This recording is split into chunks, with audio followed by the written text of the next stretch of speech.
朝起きてサフィールホテルでゆっくり朝食をいただきます。和食と洋食で朝食会場が分かれますが、遅くなってくるとまとめられることがあるみたいです。ギリギリまで寝ていたので会場がまとめられていました。私は和食を、夫は洋食を食べてみました。洋食はエッグベネディクトでした。和食はホッケです。利尻島で食べたホッケより劣るんじゃないかと思いましたが、当たり前に美味しかったです。福港市場で冷凍の魚を購入し、クール便で自宅に送りました。まだ電車の時間まで時間があったので、JR 稚内駅前にあるラーメン宝屋さんで軽くランチ。一杯を2人でシェアできました。メニューは至ってシンプル。塩ラーメンと醤油ラーメンの2種類とライスだけです。さっぱりも濃すぎもなく、ほっこりするような塩ラーメンでした。お麩に染みたスープが口の中で染み出てきて美味しかったです。10周年記念切符を配っていたので思い出にいただきました。稚内でたくさん遊んだので、お次は旭川へ移動します。もちろん北海道周遊パスで。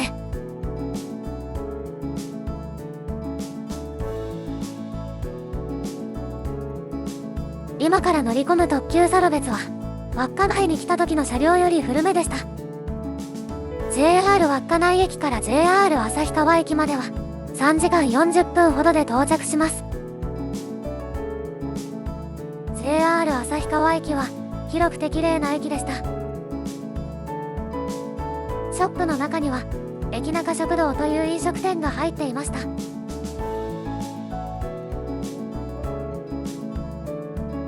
観光案内所も入っていました。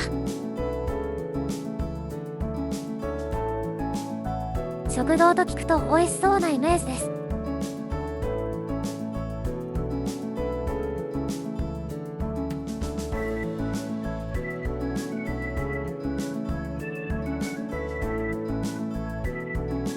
旭川駅を出ると目の前に本日泊まるホテルルートイングランド旭川駅が見えます。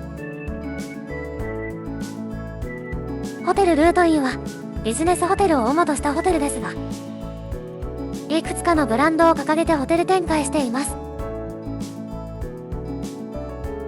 ビジネス、シティ、リゾート、観光タイプで分けています。その中のシティホテルに泊まります。屋根付きなので雨の日でも楽々ホテルに向かえますね。1階にはセイコマが入っていました。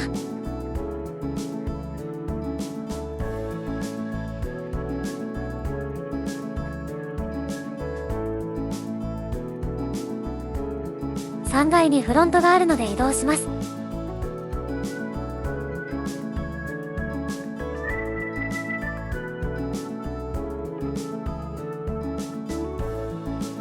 ウェルカムドリンクはコーヒー。その奥には自販機がたくさんありました。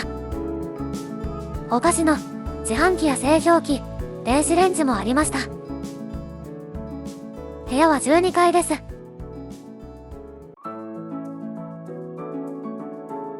禁煙のスタンダードダブルルーム、16平米です。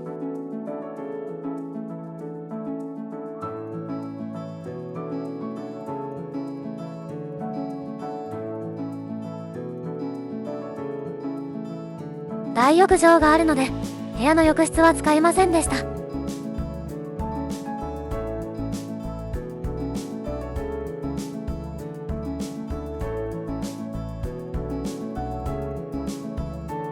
冷蔵庫とケトル類はテレビ下に収納されています。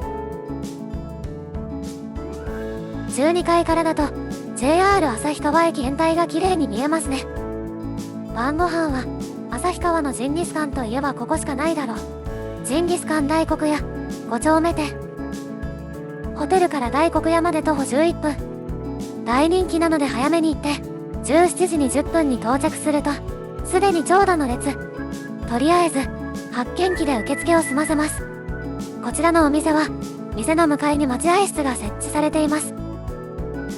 ちなみに中はめちゃくちゃ暖かかった。思ったより広い。言うまでもなく、たくさんの方が待合室にいたので、私たちは外で待ちました。入店できるまで2時間10分外で待ちました。19時30分やっと店内に入れましたが、少し待たされます。1階と2階があり広いです。メニューをもらえるので先に選んでおきましょう。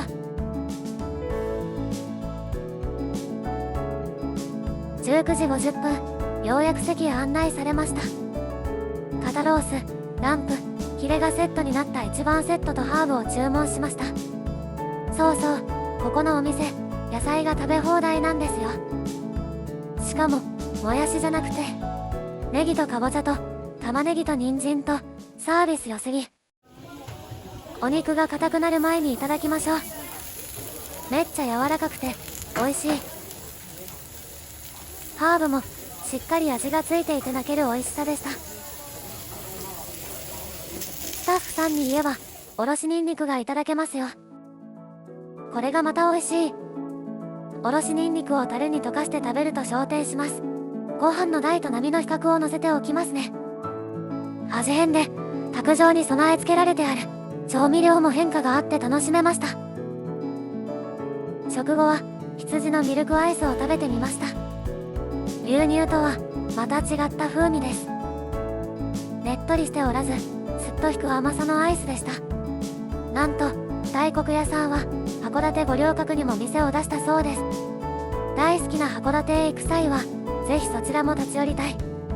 雨が少し落ち着き、水たまりに反射する照明が綺麗ですね。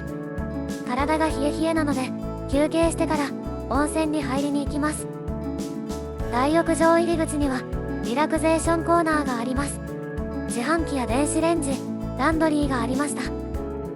女性風呂の脱衣所は竹かごなので、入り口で貴重品を鍵付きロッカーに入れておきましょう。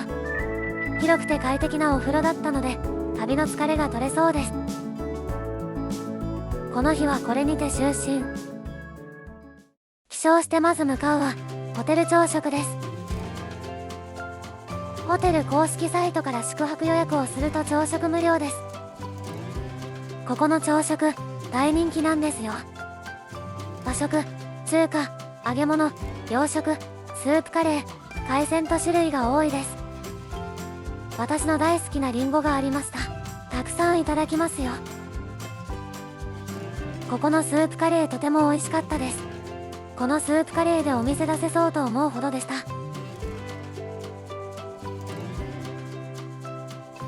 タコザンギや手作り豆腐もありました。このスープカレーも美味しいですが、かぼちゃがホクホクで甘くて美味しかった。さて、旭川といったら、旭山動物園を思い浮かべる方が多いのではないでしょうか。現金乗車もできますが、見ると、バスの乗車券を購入できるみたいです。交通系 IC カードは使えないのか。とりあえずスムーズに乗降できるように、乗車券を買いに行きます。各種ペイやクレカで支払い可能でした。まだ時間があったので駅構内を見てると、観光案内所でもバス乗車券買えた。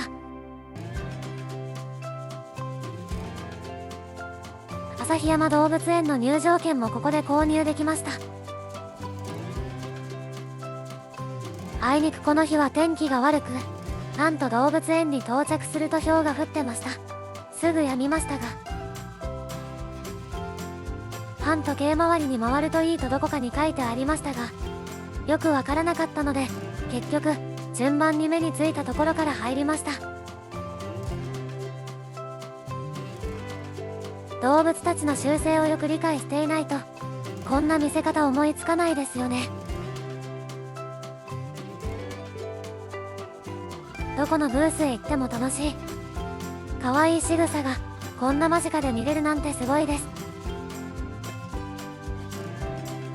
世界最古の山猫であるマヌルネコ。なんと1500万年前から生きていたと言われています。果てしなく遠い昔すぎて何時代なのかわからない。寒い地方で生息している動物なので、大量の毛で覆われてモコモコです。手足が短いのも可愛いですね。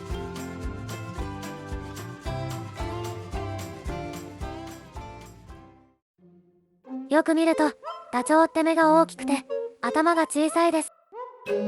その弊害なのか脳みそが小さくて目玉よりも軽いとされています。そして記憶力がめちゃくちゃ悪い。背中に人が乗って暴れても寮で乗ってたことを忘れてしまうらしい。しかしそんなおバカなダチョウでもフルマラソンを1時間で完走する持久力を持っています。また自己治癒力が高くて抗体を作る能力がずば抜けているらしいです。私今までずっとオランウータンだと思ってましたがオランウータンだったんですね。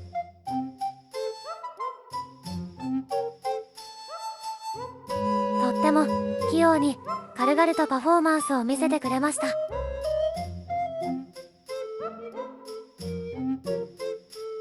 と思っていたらトイレをしたいだけのようでした。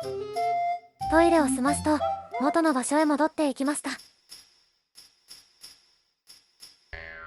トイレと寝床を分ける動物なのでしょうか。お次はカバです。カバにお尻を向けられると巻き糞されるので要注意です。カバは分厚い脂肪と皮で覆われていますが表皮は薄いらしいです。なので体内の水分が蒸発しやすいそうです。そのせいもあってか昼間はほとんど水中で生活しています。最大8分潜水できるらしいです。カバの水槽がなぜこんなに綺麗なのか。オスは縄張りを主張するために糞をまき散らして水が濁りますがメスはまき散らすことなく塊で排泄するため透明度を保っているらしいです。なのでこの水槽にはメスだけいます。オスのモモ吉くんは外にいましたよ。次は大人気のホッキョクグマのエリアです。とても活発に動いていました。40年ぶりに繁殖に成功したホッキョクグマの赤ちゃんを見に来ました。2021年12月に生まれたようです。母グマのピリカは3頭を産んだのですが2頭は亡くなってしまいました。命をつなげることができた1頭はとても貴重ですね。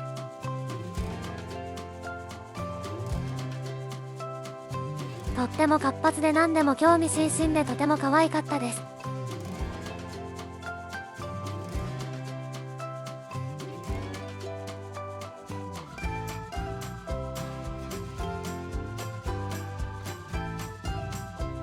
次は新しくオープンしたヒグマ館です。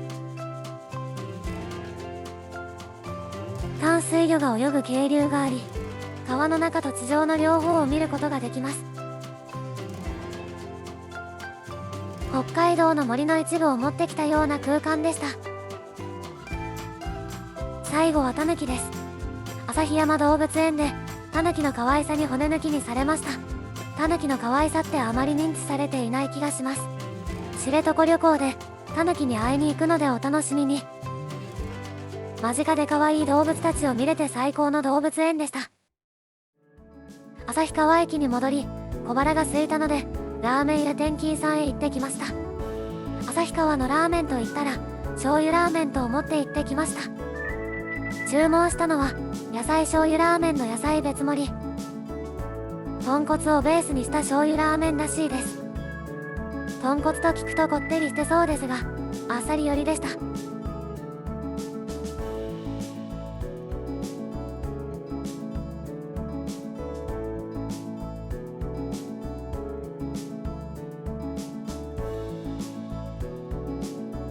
私は小腹が空いていたので味噌ラーメンハーフをいただきました。サイズ感はこんな感じです。野菜がシャキシャキで美味しかったです。ホッキョクグマとペンギンが可愛い特急ライラックに乗って旭川から札幌に戻ります。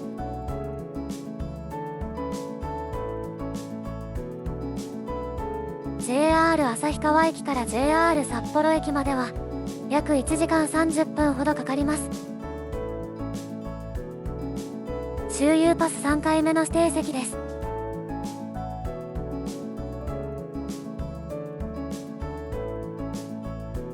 札幌のホテルはまたベッセルイン中島公園に宿泊しました。変な時間にお腹が空きそうなので晩ご飯を調達します。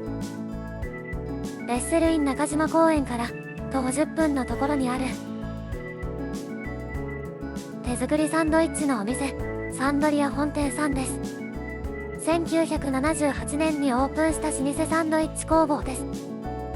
24時間営業なのでいつでも購入できます。一番人気はダブルエッグらしいので購入してみることに。右からイカカツサンド、塩豚サンド、ダブルエッグ、フルーツサンドです。しっかり寝て、札幌駅から新千歳空港へ向かいます。空港への移動はいつもリムジンバスなので、周遊パスを利用しての快速エアポートに乗るのは初めてです。札幌から稚内、旭川、札幌、新千歳空港、周遊切符を使って、12,000円お得に旅行できました。礼文島はまた再チャレンジします。